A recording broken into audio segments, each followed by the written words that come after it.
What's the most popular sport in the world? It's soccer. So imagine you're playing soccer one day and you get tripped by a defender. And you break your leg so badly that the bone is sticking out of the skin. It's a compound fracture. And blood's gushing out. People are trying to bring you to the sideline so you can be escorted to the ambulance, to the hospital. Because you want to get that compound fracture fixed. You want to be healed. But what if I told you that your government wouldn't allow you to be healed? That you could not fix that compound fracture? That in fact it was illegal to do so? What if then I told you that either you or your girlfriend or your wife or your daughter was raped, gang raped by 3 men in a dark alley? 3 weeks later she finds out that she's pregnant.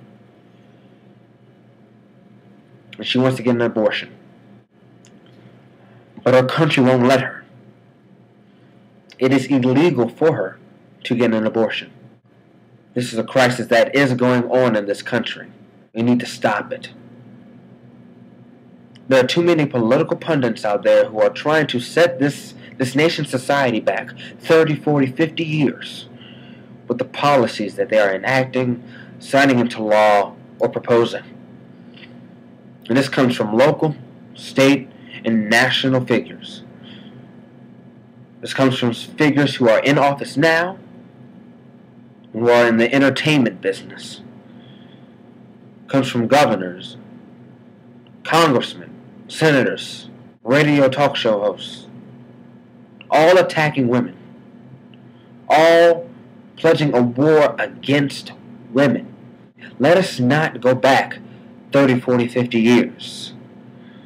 Let us as a nation stand up and fight back and say, we as a nation, founded on the principle of pursuit of happiness, constitutionally, will not allow our country to be run by a bunch of soldiers who are fighting this war against women. There's a man that goes by the name of Mitt Romney, who is running for the presidency of the United States, and he said that he, if elected president, would repeal the Supreme Court decision of Roe v. Wade. A decision that made it illegal for states to allow women to get their children aborted. He would repeal that. He would make your daughter, your wife, your co-worker, the woman you sit next to on the shuttle ride in, to be forced to endure a pregnancy that she did not want, that she did not hope to get, but yet she was raped. She doesn't even know who the man was. Rush Limbaugh, who has a nationally syndicated radio show, called a Georgetown law student, Sandra Fluke, a slut because she testified in front of Congress and said that she would like it if her health care covered birth control. He called her a promiscuous slut because she would like to have her birth control covered for her as a college student. We have overlooked the fact that Viagra is covered by health care. We have overlooked the fact that not all women use their health care to pay for their birth control for sexual reasons. Some women cannot physically endure the pain that comes with a monthly menstrual cycle. Why can they not deserve that pursuit of happiness? That right to live a less stressful life? There are states in this country who have governors who have signed into law bills that are so extreme that they force women who seek an abortion to sit in a chair as a doctor inserts a tool into their vagina, and they project the picture of the fetus onto a screen. And they make the woman view that picture as the doctor then aborts the baby. Imagine that.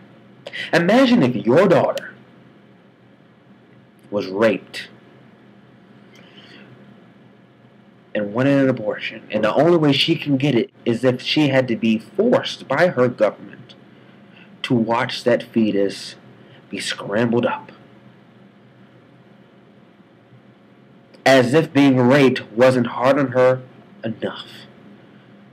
She has to endure the pain that comes with seeing a fetus that she didn't ever want be aborted. Imagine that. This is a crisis that we face. It's already happened. These laws are already in place in states like Kansas, Wisconsin, and Virginia. And they're being introduced in many more states around this country. This is a true crisis, ladies and gentlemen. A true crisis. But what are we going to do to stand up? I urge everybody who is viewing this video to email, to call, to go into your local, state, and federal governmental offices and urge your congressmen, your senators, your delegates, your state senators, your governors to simply stop this war against women in this country. Women are humans, not political tools. We don't want to go back 30, 40, 50 years. We don't want to lean to the right. We don't want to lean to the left. We want to lean forward. We want to progress. Let us progress in society. Let us progress as a nation.